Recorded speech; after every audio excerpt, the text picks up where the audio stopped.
guys, welcome back to the channel. আর যারা নতুন আছো তারা চ্যানেলটিকে সাবস্ক্রাইব করে নিও আর পাশে রাখা যে বেল বাটনটা আছে সেটা কিন্তু প্রেস করতে একদম ভুলো না।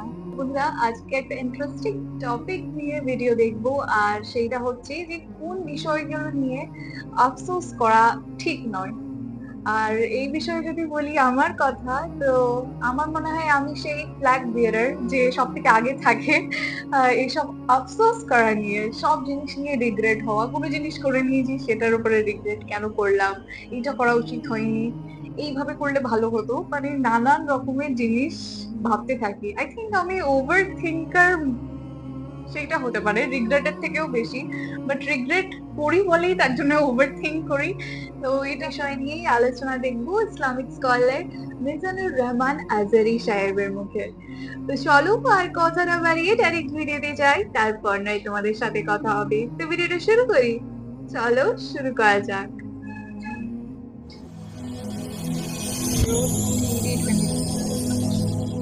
Rose TV 24.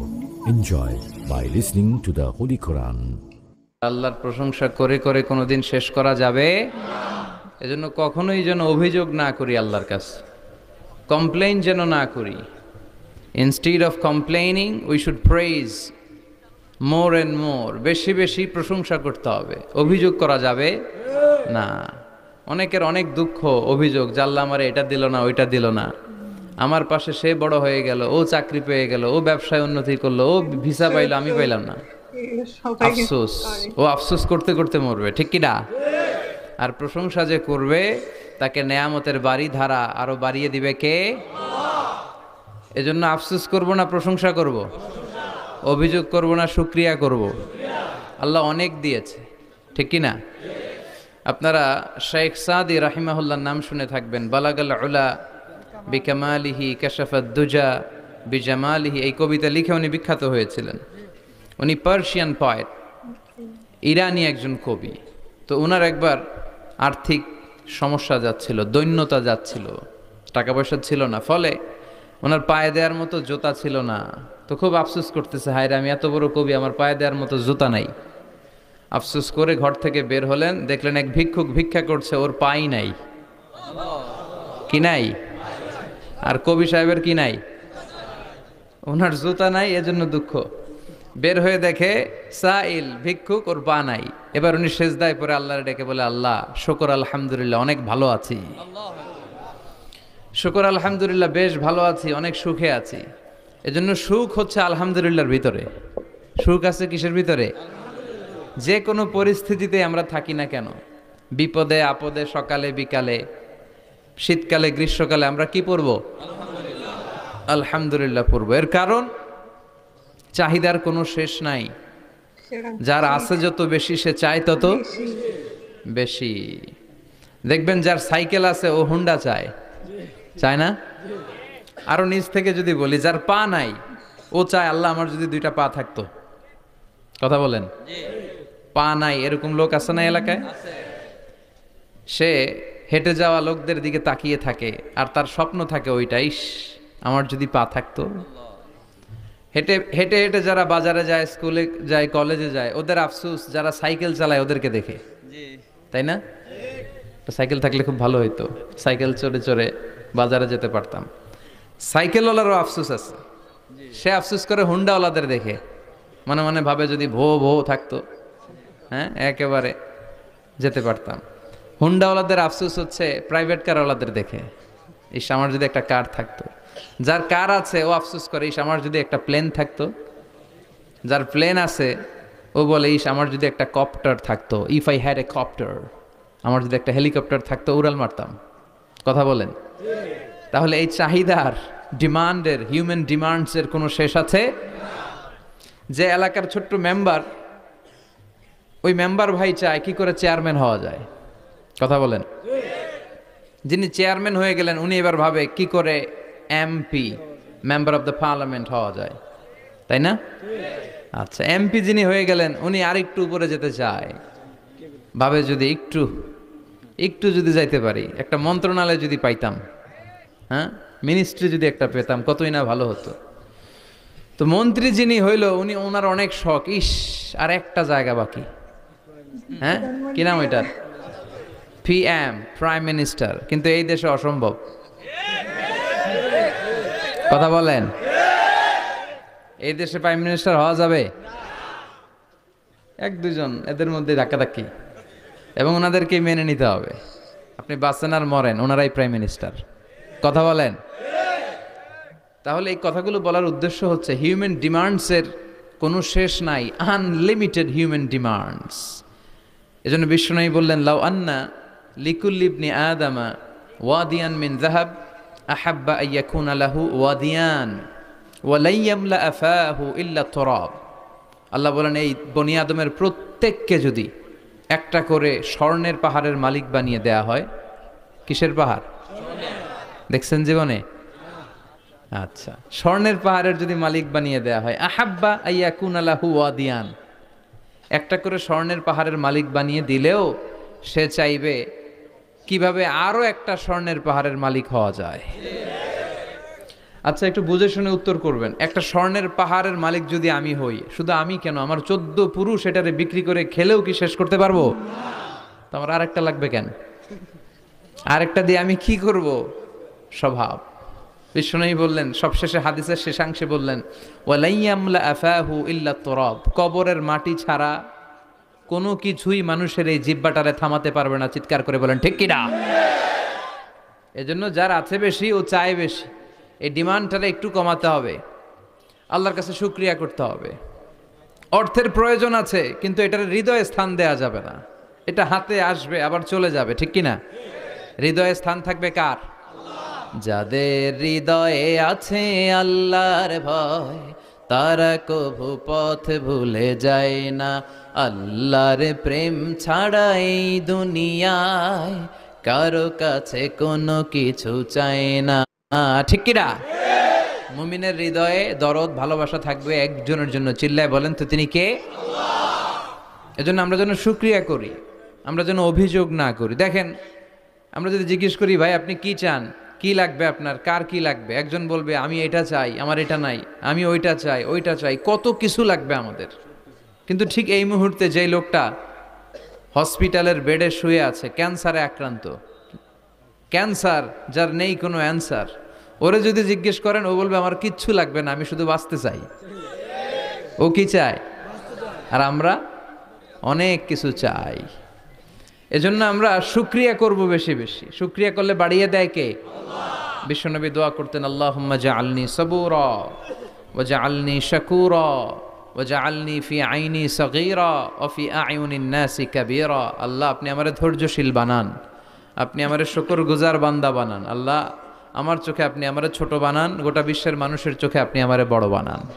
সবাই পড়ি আমিন। এজন্য সবসময় প্রশংসা করব কার? কম কম না বেশি বেশি?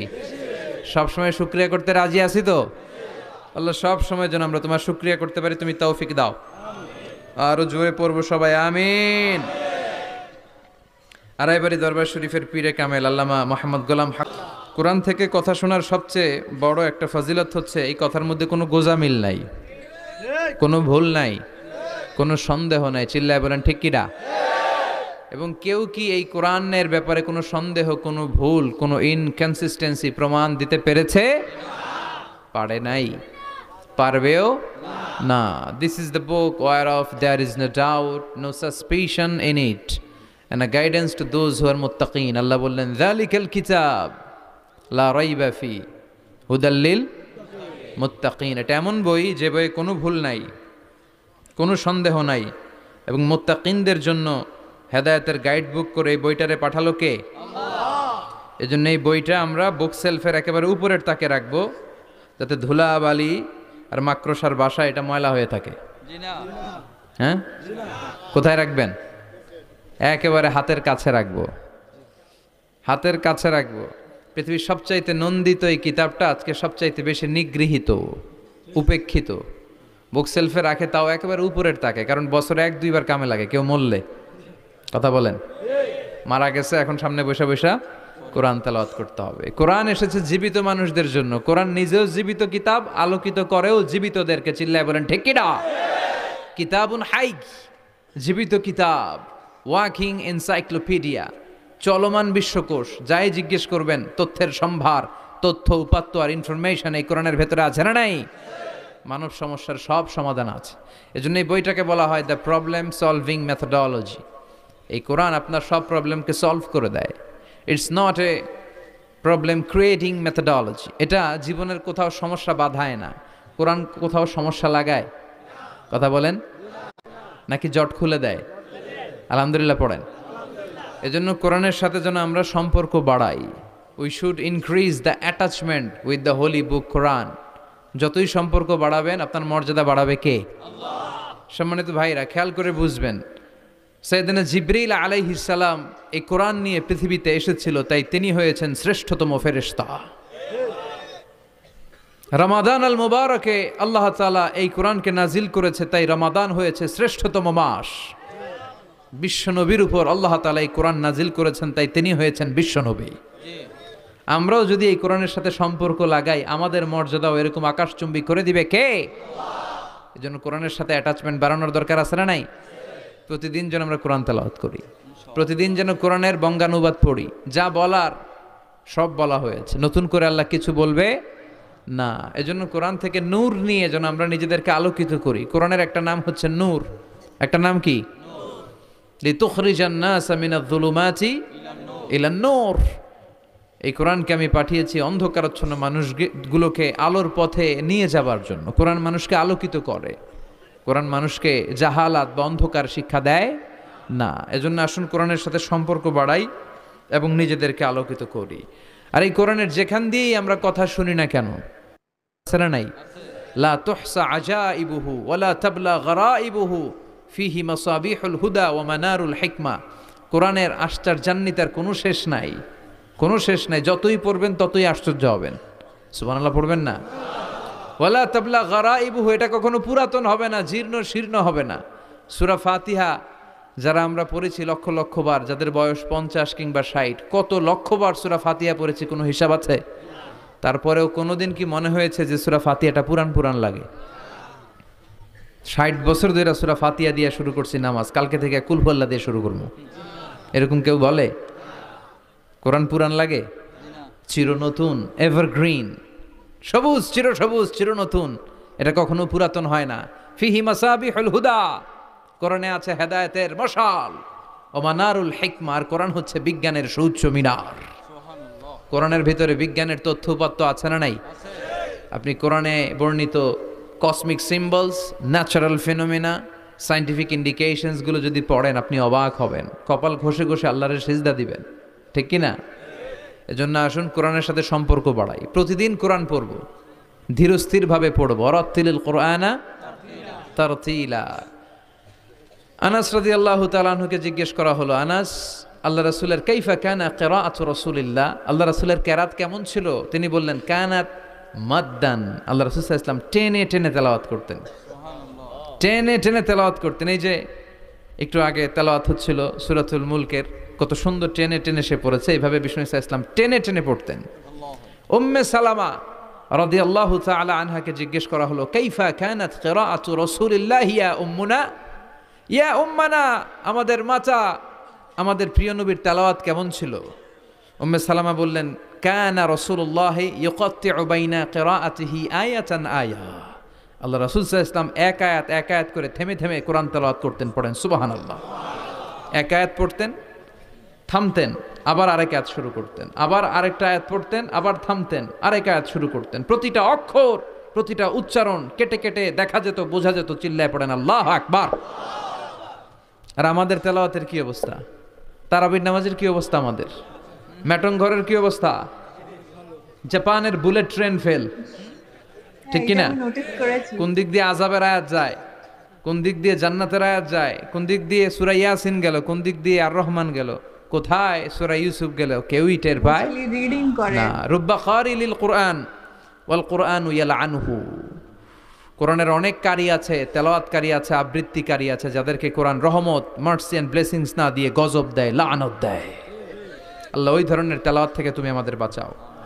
তো বন্ধুরা লাস্টে যে কথাগুলো উনি বলছিলেন সেগুলো সত্যি আমি নোটিস করেছি অনেকের ক্ষেত্রেই, যারা খুব ধার্মিক দেখে মনে হয় অমনি। আর যখন তারা কোনো বুক রিড করে, রিলিজিয়াস বুক, দেখেছি তারা রিডিং এত ফাস্ট করে, মানে ওটাকে কমপ্লিট করতে হবে, বোঝার থেকেও বেশি মনে হয় যে বুকটাকে কমপ্লিট করতে হবে, ওরকম জিনিস আমি নোটিস করেছি। তো সিরিয়াসলি এইসব জিনিস হচ্ছে বোঝার জিনিস, নিজের ফিল করার জিনিস। সেগুলোকে এইভাবে রিডিং করা সত্যিই উচিত নয়, ওটা তো মানে কমন সেন্স একটা, জানি না কেন থাকে না এই জিনিসটা। আর আরেকটা জিনিস যেটা আমার খুব শুনতে ভালো লাগছিল, যে অ্যারাবিক। আমি অনেকের মুখে শুনেছি যখন এইসব ভিডিও দেখি, তো শুনতে বেশ ভালো লাগে। তো তোমাদের থেকে জানতে চাইবো যে তোমরা যে কোরআনটা পড়েছো সেটা কি আরবিতে পড়েছো না বাংলা ট্রান্সলেশনটা পড়েছো? তো ছোটবেলায় আমার একজন ক্লাসমেট ছিল, তারা হচ্ছে বিহারি মুসলিম। তো মোস্টলি তারা হিন্দি ভাষী, ঘরে হিন্দিতে কথা বলে। তো সে বলেছিল আমাকে যে ওদের যখন টিউশন নিতে আসতো যিনি কোরআন শেখায়, যে টিচার, তো তাদের থেকে খুব নাকি বকাঝকা খেত, খুব ভয় ভয় থাকতো, আর বলতো যে আজকে যেতে হবে, বিকেল বেলায় শেখা হবে। তো খুব ভয় থাকতো যে যে হোলি কোরআনের টিচার সে হয়তো ডান্ডা দিয়ে মারবে, এটা মুখস্থ হয়নি, এটা উচ্চারণ করতে পারছি না। তো ওর আমি ট্রমা দেখে বুঝতে পারতাম যে খুব মানে কঠিন আরবি। তো তোমাদের থেকে জানতে চাইবো তোমাদের সাথেও কি এমনি কিছু ঘটনা ঘটেছে, আর যদি ঘটে থাকে তো নিশ্চয়ই কমেন্ট সেকশনে জানিও। তো তোমাদের সাথে দেখা হবে আবার অন্য কোনো ভালো ভিডিও নিয়ে। ততক্ষণের জন্য নিজের খেয়াল রেখো, আর নিজের আশপাশের লোকেরও একটু খেয়াল করো। So bye bye and take care.